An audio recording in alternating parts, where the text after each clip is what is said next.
I'm at the side of a little village or hamlet called Brookhouse, and you can see this lovely little cricket ground here, well maintained. But what's really interesting, and this is why I've come back to redo this video, I wasn't 100% happy with my video I did, because I didn't know that this here is actually called Thurcroft Hall. Now, my understanding is that to the left of there, and you can see it on Google, was the old Thurcroft colliery. So whoever lived in this house at that time must have had the pit sunk there, and then the village or town of Thurcroft gets its name from this Thurcroft Hall.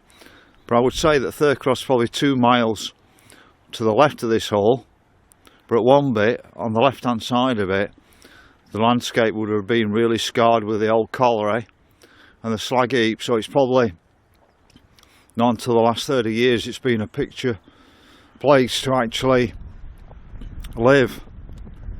So I'm actually going to walk up the lane and show you the side of the actual hall. But it's strange because when I looked at the hall, the buildings, they were very black, and I couldn't understand why the buildings looked so dirty. But I think if there's been a colliery there and a slag heap and everything, that's probably why those other buildings are so dirty. So I'll just go around the corner and then I'll pick up again with you.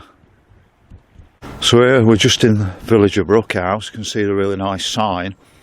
It's a real shame that there used to be a place called the Cartwheel where you could come for a meal and a bit of a dance, and now it's 2 houses, it's been knocked down. I would have thought that would have been listed, so I would have thought that was quite important, because it was like probably an old mill.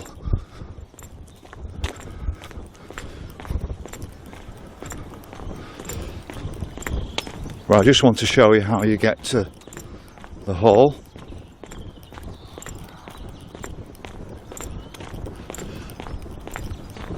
So just here, it's a private drive, but it doesn't say private, but it's also got a public bridleway up here. It's absolutely beautiful around here.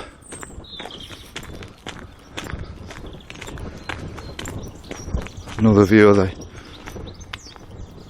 cricket ground. But if anybody else knows any local history around here and you want me to go out and do a video on it, please shout up, and I'm more than happy to go out and do a video of interest. I was speaking to an old couple as I was leaving Slade Houghton, and he said a Duke used to live in Slade Houghton Hall. I think he passed away, and I think his wife had actually moved out of the house as well, and he said at the moment there was just a caretaker in it.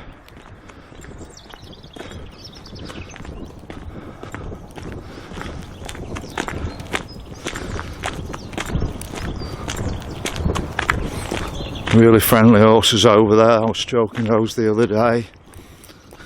But like I say, to the left hand side of there, at some stage would have been the colliery and a slag heap. And it wouldn't have been so nice as it looks now, since all the land's been reclaimed. So what I'm just going to do is, I'm going to zoom up here and just show you the route to the house, and then what I'm going to do is pick up on the video at the house. I'm now up at the hall anyway, and you can see a view of the cricket ground down in the bottom. What a beautiful location. And just up above it, there you've got Lawton on the More Than All Saints Church.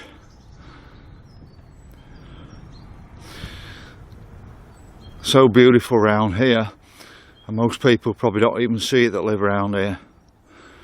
They might fly through in the car or something like that. We don't get time to appreciate the beauty of it around here. You don't need to live in a big posh house to actually walk out here. Well, like I said, I didn't realise this was Thurcroft Hall till a few days ago, and I saw this here and then realised that Thurcroft got its name from Thurcroft Hall. Thurcroft pit was probably sunk in the early 1900s. Just round the front of here is a folly, but it's not very viewable from the front. Whether I can see it through these trees, I don't know. But when you're right down at the bottom, you can see that folly.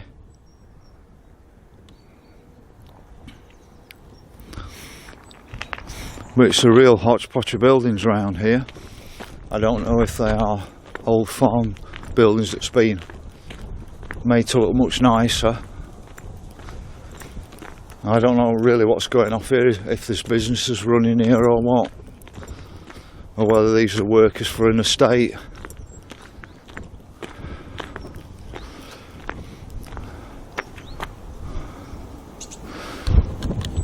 It's a strange looking building at the front here. This looks quite old. I don't know if this was a gatehouse of some kind at one bit, but you can sort of see the house there. That's the house, and I thought it looked a bit sort of dirty, as though something had gone off around here, which would be, if you've had a colliery next year, it can get pretty grimy.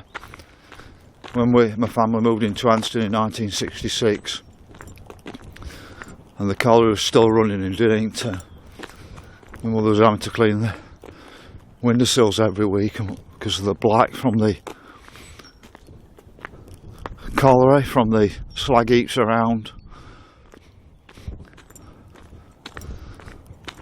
I'm assuming,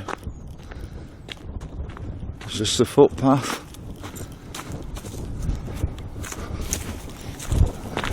Assuming this must be a footpath. Just see if you can see anything around here, but there's lots of horses around here.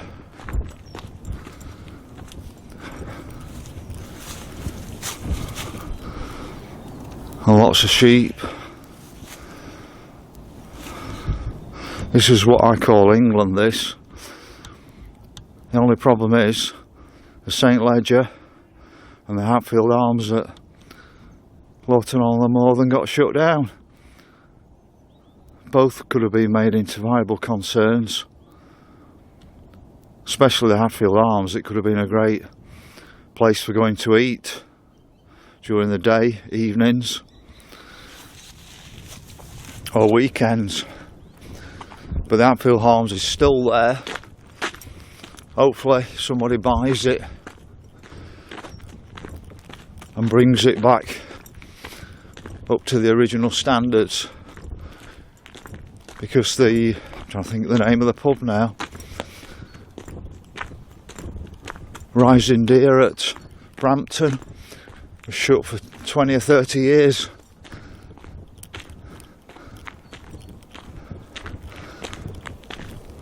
And then it was reopened after all that time. So there's hope yet for the Hatfield Arms that it's not going to get knocked down and turn into more flats or houses. So I don't really know what's going on around the back of here, but it's not that well signposted, and I don't like to walk too far off the beaten track, so I'll leave the video there. But that gives you appreciation of Thurcroft Hall and the beautiful area around here. So quaint. This is England. This is the England we should be fighting to save. We don't want it concreting over, because they're flooding more and more people into this country who then overspill into our beautiful countryside. So that's it, over and out from Thurcroft Hall.